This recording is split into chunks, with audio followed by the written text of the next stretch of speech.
চুয়াডাঙ্গায় টানা ৩ দিনের বৃষ্টিতে দুর্ভোগ চরম আকার ধারণ করেছে জনজীবনে। তলিয়ে গেছে ফসলের ক্ষেত, আজও অব্যাহত রয়েছে বৃষ্টি। চুয়াডাঙ্গার দামুড়হুদা থেকে জানিয়েছেন মোহাম্মদ মিঠুন।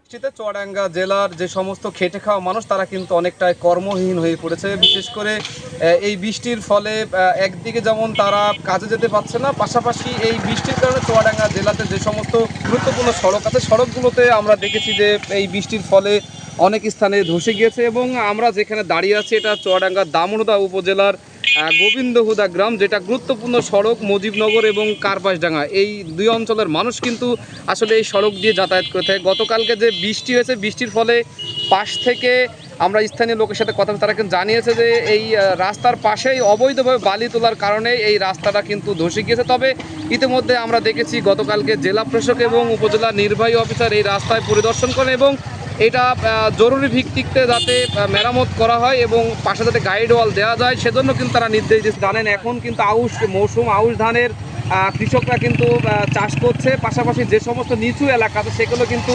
ইতিমধ্যে আমরা দেখেছি যে ধানগুলো আছে সেগুলো পানির নিচে তলিয়ে গেছে।